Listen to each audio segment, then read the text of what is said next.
श्री अनंतकोटि ब्रह्मांड नायक राजाधिराज सच्चिदानंद सद्गुरुनाथ श्री ब्रह्म चैतन्य महाराज की जय। सद्गुरु श्री ब्रह्मानंद महाराज की जय। जय जय रघुवीर समर्थ। श्रीराम 26 एप्रिल श्रीराम। संतांनीच भगवंताला सगुणात आणले।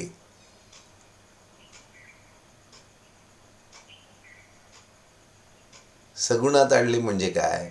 प्रत्यक्ष निर्गुण निराकार परमात्मा देहबुद्धीमुळे लक्षात यायला अवघड आहे, कठीण आहे. आणि म्हणून आपण जे लौकिकामध्ये सुद्धा वरच्या पदव्या शिक्षणामध्ये प्राप्त करतो, त्यावेळेला जसे जसे आपण वर जातो तसे तसे संशोधनाच्या क्षेत्रामध्ये जातो. आणि संशोधनाच्या क्षेत्रामध्ये आपल्याला काही तत्व जी मुळात अस्तित्वात आहेत ती शोधून काढायची असतात. आणि मुळात तत्व हे निर्गुण, तत्वाला काही रंग रूप आकार प्रकार नाही. म्हणून तिथे सुद्धा आपण सगुणाचा उपयोग करतो, मूर्तीचा उपयोग करतो. त्याला त्या क्षेत्रामध्ये मॉडेल म्हणतात इंग्रजीमध्ये. मग एखादं गणितीय मॉडेल असेल, काही समीकरणांच्या स्वरूपात ते मांडलेलं असेल, किंवा काही छोटेखानी प्रत्यक्ष वस्तुरूप मॉडेल असेल, आणि त्याचा अभ्यास करत करत मुख्य जी विषय आहे, वस्तू विषय आहे, त्याच्यासारखं काहीतरी पाहून, त्याच्यासारखं काहीतरी मानून त्या मूळ वस्तूचे गुण या मॉडेलवर आरोपित करून आपण त्याचा अभ्यास करतो. आणि मग त्यातनं काही तत्वाचा बोध काही अंशी आपल्याला होतो. आणि मग त्यातनं आपल्याला पुढे विद्यावाचस्पती म्हणजे PhD वगैरे पदव्या मिळतात. तसंच संत हे भगवंताचे संशोधक आहेत. आणि संशोधक म्हणजे अति उच्च स्तराचे आहेत, ज्यांनी त्या निर्गुण निराकार भगवंताला जाणून घेतलं आहे आणि त्याचं निरंतर भान त्यांना आहे. मग जे देहबुद्धीत वावरतात जीव, त्यांच्या ते कसं अनुभवात येणार याचा विचार करून त्यांनी भगवंताला सगुणात आणलं, म्हणजे त्याचं मॉडेल आपल्या पुढे प्रस्तुत केलं. मॉडेलच्या आधारानेच आपण हळूहळू त्या सत्य तत्वापर्यंत पोचतो. तसंच एकमेव सत्यरूप असणारा परमात्मा आपल्याला कळावा म्हणून संतांनी भगवंताचं सगुण रूपाचं कौतुक केलं. त्यामध्ये प्रेम कसं करावं हे दाखवलं, त्याचा ध्यास कसा लागतो ते दाखवलं, हे प्रत्यक्ष जगून दाखवलं, करून दाखवलं. म्हणून भगवंताला सगुणात आणले म्हणजे त्याला एक रूप, काळ अशा एकूण धाटणीत ते मॉडेल बसवलं, जे आपल्याला पटकन लक्षात येईल. चरित्र महाराज म्हणतात, सर्वात अर्पण भक्ती श्रेष्ठ आहे. म्हणजे सगुणाची उपासना करता करता स्वतःला विसरून जाणं हे आपलं ध्येय आहे. सगुणाचाच सतत ध्यास, सगुण मूर्तीचा ध्यास. म्हणून मीपणाने नाहीसं होणं, आपल्या सर्व जाणीवांमध्ये मती दृष्टीने आपण पाहत असू, कानांनी ऐकत असू, मनाने कल्पना करत असू, त्या सगळ्या ठिकाणी त्या सगुण मूर्तीचं ध्यान, त्या सगुण मूर्तीचं अस्तित्व पाहायचा अभ्यास करणं हे निराकाराची, निर्गुणाची उपासना करण्यापेक्षा तुलनेने खूप सोपं आहे. पूजा करताना मी तुझा दास आहे असे म्हणावे. म्हणजे सुरुवात अशीच करावी. मी तर अत्यंत गुणहीन, केवळ सांगकाम्या, मी तुझा दास आहे. तुझ्या नेतृत्वाखाली, तुझ्या आधाराने मी जगतोय पूर्णपणे असं म्हटलं की मग मी त्याचा दास होतो. याने होतं काय, माझा अहंकारावर बरंच नियंत्रण येतं. अहंकार बराच बंधनात राहतो, अमर्याद होत नाही. मी तुझा दास आहे म्हणावे म्हणजे मग प्रेम यायला लागतं. मला याच्याशिवाय दुसरा आधार नाही असं वाटलं की मग त्याच्यामध्ये प्रेम यायला लागतं. याच्यामध्ये महाराज म्हणतात, लाज वाटण्यासारखं काही नाही. मी पण इतकं माझं प्रभावी असतं की मला असं वाटतं की मी दास कसं म्हणावं. जगामध्ये दास म्हणून घ्यायला जशी आपल्याला लाज वाटते, तीच लाज इथे भगवंताचं दास म्हणायलाही सुरुवातीला आपल्या आड येते, आपल्या साधनेच्या आड येते. आधी भगवंताचे दास व्हावे, मी केवळ तुझ्या सेवेकरता आहे असं म्हणून मग पूजा करावी. आम्ही व्यवहारामध्ये इतर कित्येकांचे दास होतो. आपण आपल्या विषयांच्या आसक्तीचे दास तर असतोच, आणि लौकिकामध्ये त्या विषयांच्या अनुरूप जे जे जीव आपल्याला भेटतील, त्यांचा प्रभाव आपल्याला वाटल्यामुळे, त्यांचं विशेष आपल्याला वाटल्यामुळे, मग ते जीव असतील, वस्तू असतील, कल्पना असतील, या सगळ्या विकृत कल्पनांच्या आपण कित्येक वेळा आहारी जात असतो आणि त्यांचे गुलाम, दास बनून जातो. इतक्या सगळ्यांचं दास्यत्व पत्करल्यानंतर मग जर वेळ उरला तेव्हा आम्ही भगवंताची केव्हा तरी आठवण करणार, त्याचा दास व्हायचा प्रयत्न करणार. मग अर्पण भक्ती कशी येणार. इतक्या ठिकाणी चित्त विखुरलेलं असताना ते एकवटणार कसं भगवंताच्या ठिकाणी. आपल्याला जे जे आवडते ते ते मनाने भगवंताला अर्पण करावे. आणि या अर्पणामध्ये तर सगुण भक्ती जोपर्यंत सुरू आहे तोपर्यंत त्याचंच रूप पाहावं. जे जे आपल्याला आवडतं, नावडतं, त्या सगळ्याच्या ठिकाणी माझं आवडतं भगवंताचं रूप पाहावं. आपल्याला जे जे आवडते ते ते मनाने भगवंताला अर्पण करावे. इथे सर्व काही मनानेच करायचे असते. मनाला वळण लावणं हाच आपल्या एकूण साधनेचा प्राण आहे. मनाला भगवंताचं वळण लावणं म्हणजेच मनाला सत्याचं वळण लावणं, म्हणजेच पर्यायाने मनाला आनंदाचं वळण लावणं. कारण सत्य हेच आनंद रूप आहे. सत्य हे आणखीन कोणत्याही आकार प्रकारात असत नाही, ते फक्त आनंद रूप आहे, शांती रूप आहे. म्हणून ते मन त्या भगवंताकडे म्हणजेच आनंदाकडे सतत लावून ठेवणे हेच मनाने करायचं असतं. नुसते शरीराने काबाड कष्ट केले म्हणजे प्रेम येतेच असे नाही. मनामध्ये नावड असताना सुद्धा सक्तीने काबाड कष्ट केले तर प्रेम येतं असं नाही. चित्त विषयाकडे ठेवून भगवंताची सेवा करणे म्हणजे अंगचोरपणा आला. आपण सगळ्या आपल्या आवडीनिवडी जपून ठेवत आपलं मन जिकडे ओढतं लौकिकाकडे, त्याचे सगळे लाड पुरवून, म्हणजेच आपलं चित्त विषयांकडे व्यवस्थित पुरवून मग आपण भगवंताची सेवा करणार असं म्हणणार, म्हणजे अंगचोरपणाला करताना तर दिसतो, पण प्रत्यक्ष सेवा होत नाही, कारण आपलं लक्ष तिकडे नसतं. जसं म्हणतात ना, मंदिरात जातो तेव्हा मनुष्य आपल्या चपलेचं चित्तात भान असेल की ती कोणी नेणार तर नाही, किंवा आणखीन काही घरादारातले विषय असतील, तर ते भगवंताचं दर्शन कसं झालं.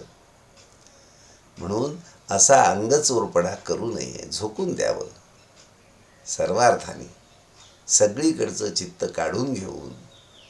आणि याचा स्वाभाविक परिणाम असा होतो की आपल्या त्या त्या विषयांमधल्या आवडी कमी होऊन जातात, आपली आवड कमी होते,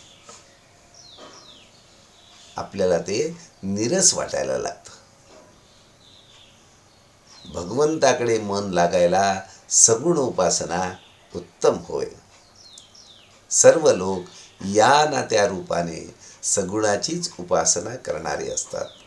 आपल्या जीवनात देखील, व्यवहारात देखील आपण सगुणाच्या आधाराने जगत असतो. समजा आपल्याला एखाद्या ठिकाणी जायचं आहे, एखाद्याच्या घरी जायचं आहे, आणि आपण आता पहिल्यांदाच त्यांच्या घरी जाणार आहोत आणि त्यांनाही कदाचित आज पहिल्यांदाच भेटणार आहोत, तर आपण काय करतो, आपण त्यांच्या घराचं एक मानचित्र, एक काल्पनिक चित्र तयार करतोच, म्हणजे होतच ते. आणि त्या व्यक्तिमत्वाचं देखील एक कल्पनाचित्र आपण आपल्यासाठी तयार करतो. ही कल्पनेची, मनाची शक्ती आहे. आणि मग त्याच्या आधाराने त्याचा ध्यास लागतो आणि मग आपण त्या ठिकाणी प्रत्यक्षात पोचतो. आणि मग कल्पना आणि वास्तव याच्यात काय फरक आहे तो तिथे गेल्यावर प्रत्यक्ष लक्षात येतो.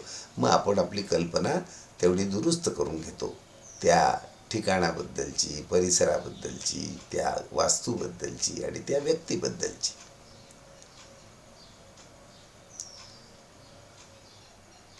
म्हणून आपण सगळा व्यवहार खरं तर सगुणाच्या आधारानेच करतो असं महाराज सांगतात. जसं मी त्या संशोधनाच्या बाबतीत सांगितलं, तसं तर प्रत्येक व्यवहार आपण आपली काही ना काही कल्पनेच्या आधाराने मॉडेल तयार करून घेऊनच त्याच्या आधाराने चालत असतो. एखाद्या कार्यालयात जायचं असेल तर तिथल्या परिस्थितीची, तिथल्या त्या बाबूला ज्याला भेटायचं आहे त्याची एक कल्पना आपण आपल्या मनाने करून घेतो की असं मला तिथे प्रत्यक्ष वागणूक मिळेल, तिथे वातावरण हे असेल.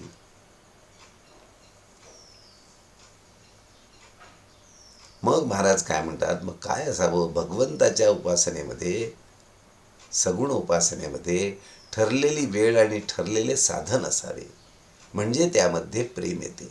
अर्थात प्रेम आधी की असं ठराविक पद्धतीचं साचेबद्ध साधन आधी, निग्रहाचं साधन आधी, हा प्रश्न उरतोच. ज्या प्रमाणात प्रेम वाढतं त्या प्रमाणात हे सगळं ठरलेली वेळ आणि ठरलेलं साधन पाळलं जातं. आणि ते पाळलं गेल्याने त्यामध्ये आणखीन प्रेम येतं. आपण ज्याची उपासना करतो तो तरी सगुणामध्येच असतो ना, आपल्याला तो सगुणच वाटत असतो ना. त्याच्याशिवाय देहबुद्धीतल्या मनुष्याला उपासना करताच येणार नाही. मग आपल्याला ती सवय लागली की भगवंताला सुद्धा ती सवय लागते. आपण ज्या मूर्तीची उपासना करतो त्या मूर्तीमध्ये तेज वाढत असते. ज्या मूर्तीची उपासना एखाद्या साधूने केलेली असेल त्या मूर्तीमध्ये फार तेज असते आणि ते पुष्कळ काळ टिकते, ज्याला आजकाल विज्ञानाच्या भाषेत व्हायब्रेशन्स म्हणतात. त्याचा बरा बोलबाला आहे सगळीकडे. पण जिथे अस्सल उपासना असते, अत्यंत प्रेमपूर्वक उपासना असते, तिथे ती व्हायब्रेशन्स म्हणजे ते तेज त्या मूर्तीमध्ये तर असतंच, सर्व परिसरात देखील असतं. आणि ते तसं तेज इतर साधकांनाही उपयोगाला पडतं. जगाचे खरे स्वरूप कळण्यासाठी सगुण उपासनाच कारणीभूत आहे. जगाचं खरं रूप यायचं असेल तर एका भगवंताच्या सगुण रूपाची उपासना, त्यामध्ये निरंतर उत्तरोत्तर प्रेमामध्ये वाढ होणं, यांनी आपल्याला जगाचं सत्य स्वरूप कळणार आहे. सर्व भोग भोगून काळजी नसणे हे उपासनेचे खरे मर्म आहे. म्हणजे सर्व कर्मांमध्ये यथास्थित सहभागी होऊन देखील काळजी, चिंता, हर्ष, शोक याचा स्पर्श सुद्धा मनाला न होणे हे उपासनेचं खरं फलित आहे आणि ते त्याचं मर्म आहे. उपासनेचे तेज कसे झळकले पाहिजे, जे चेहऱ्यावर अत्यंत प्रसन्नता, सतत क्रियाशीलता, तक्राररहित जीवन, हे सगळं या उपासनेमधून उत्पन्न झालं पाहिजे. हे तेज फार विलक्षण असते. महाराज म्हणतात, पैशाचे किंवा विद्वत्तेचे तेज तितके नसते. पैसा असला तरी काळजी काही पिच्छा सोडत नाही, विद्वत्ता असली तरी काळजी ही असतेच. पण ज्याच्या मागे उपासनेचा जोर आहे त्याच्या ठिकाणी काळजीचा नामोनिशाण नसतो आणि तो केवळ भगवंताच्या साक्षीने कर्मरत असतो. म्हणून जगात तोच खरं काम करतो. आपल्याला तर वर्तमानात तसं उदाहरण आहे, म्हणजे कल्पनेत बसणार नाही. इतक्या विविध अंगाने जो देशाची, समाजाची, जगाची सेवा करतोय असा प्रधानमंत्री आपल्याला भेटलाय. निदान त्याच्या मार्गाने तरी त्यांचा ध्यास धरत धरत, त्यांच्या गुणांचं चिंतन करत करत आपण भगवंताला ओळखू शकतो. आपल्या सद्गुरूंमध्ये सद्गुरूंचा त्यांच्या मागे असलेला हात बघून सुद्धा आपण आपल्या उपासनेला बळ देऊ शकतो. एक बाई डोळे झाकून बसली म्हणजे तिला एक देवी दिसे. त्या बाईशी देवी बोलत असे आणि प्रपंचातल्या वगैरे सर्व गोष्टी कशा कराव्यात हे सांगत असे. परंतु बाईने ध्यान करणे सोडून दिल्याने तिला देवी दिसणे बंद झाले. तसेच एक मुलगा डोळे झाकून बसला म्हणजे त्याला पांढरी दाढी असलेला एक साधू दिसे. कसे वागावे, काय करावे वगैरे सर्व गोष्टी तो त्या मुलाला सांगत असे. परंतु मुलाने ध्यान करणे सोडून दिले आणि तो दाढीवाला दिसेनासा झाला. महाराज सांगतात, अशा गोष्टी आपल्या सतत कानावर पडत असतात. या गोष्टींचा अर्थ असा की आपल्याला सांभाळणाऱ्या शक्ती आपल्या मागे असतात. त्यांची उपासना आपण सोडू नये. महाराजांचं म्हणणं आहे, या स्वप्नामध्ये किंवा दृष्टांतामध्ये ज्या गोष्टी आपल्याला दिसतात, भासतात, त्या सगळ्या मुळात तर आपल्या कल्पनेची बाधा असते. आपण त्याच्या पलीकडे आपल्या सद्गुरूंचा, आपल्या भगवंताचा ध्यास सुटणार नाही ही खबरदारी घेऊन त्याच्या बाबतीतला विशेष सोडून द्यावा. त्याचं कौतुक करीत बसू नये. आपली उपासना महाराज म्हणतात सोडू नये. भगवंताला सगुणामध्ये आणला हा संतांचा आपल्यावर मोठा उपकार आहे. संतांनी सगुण उपासनेचा आदर्श घालून दिला विविध तऱ्हेने. महाराजांच्या बाबतीत रामावरचं प्रेम त्यांचं हे अगदी प्रसिद्ध आहे, आपल्याला माहिती आहे. त्यामुळे अशा सगुण उपासनेच्या आदर्शाच्या मार्फत संतांनी आपल्याला मोठा आधार दिलाय. त्यांनी आपल्याला सांगितलंय की ही दृश्य मूर्ती तुझी आहे. तुला हव्या असणाऱ्या सर्व वस्तू देणारा भगवंत हा तोच आहे. ही जाणीव आणि कल्पना आपल्या ठिकाणी वाढत गेली. त्यामुळे मला दुसरा कोणीही दाता नाही. आम्ही काय कुणाचे खातो रे, तो राम आम्हाला देतो रे. त्यामुळे भगवंत दाता आहे ही जाणीव उत्पन्न होईल. भगवंत दाता आहे, तो माझ्या मागे आहे, तो माझ्या सुखाचा आधार आहे, म्हणजे माझ्या समाधानाचा तो आधार आहे.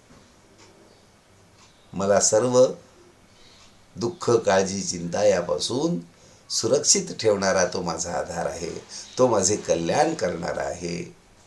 ही जाणीव पक्की झाली की जे मिळाले ते भगवंताच्या इच्छेनेच मिळाले ही भावना होऊन आहे त्या परिस्थितीमध्ये समाधान टिकेल. महाराजांना भगवंताची खूण ही पक्की माहिती असल्यामुळे आणि ती समाधान असल्यामुळे महाराजांचा सगळा भर सर्व विषयांपासून आपली वृत्ती तोडून ती समाधानाप्रती नेऊन सोडणे हा त्यांच्या सगळ्या मार्गदर्शनाचा, सांगण्याचा, उपदेशाचा, बोधाचा हेतू आहे. म्हणून आहे त्या परिस्थितीमध्ये नुसतं समाधान टिकून राहणं हे ध्येय आहे खरं उपासनेचं. आजचं बोधवचन आहे, आनंदरूप परमात्मा मिळविण्यासाठी सगुणोपासना पाहिजे. परमात्म्याचं स्वरूप फक्त आनंद आहे, निव्वळ आनंद. म्हणजे सगुण मूर्तीच्या मार्फत आपण त्या आनंदरूप परमात्म तत्वापर्यंत पोचणार आहोत. त्याच्याकरता साधी सोपी सगुणोपासना पाहिजे. आपलं प्रेम निरंतर त्या सगुणोपासनेमध्ये वाढवत गेलं पाहिजे. इतर ठिकाणचं आपोआप कमी होतं आणि आपलं मग एकांतिक प्रेम सगुणोपासनेमध्ये आणि त्यामार्फत आनंदरूप परमात्म्यामध्ये स्थिर होतं. श्रीराम.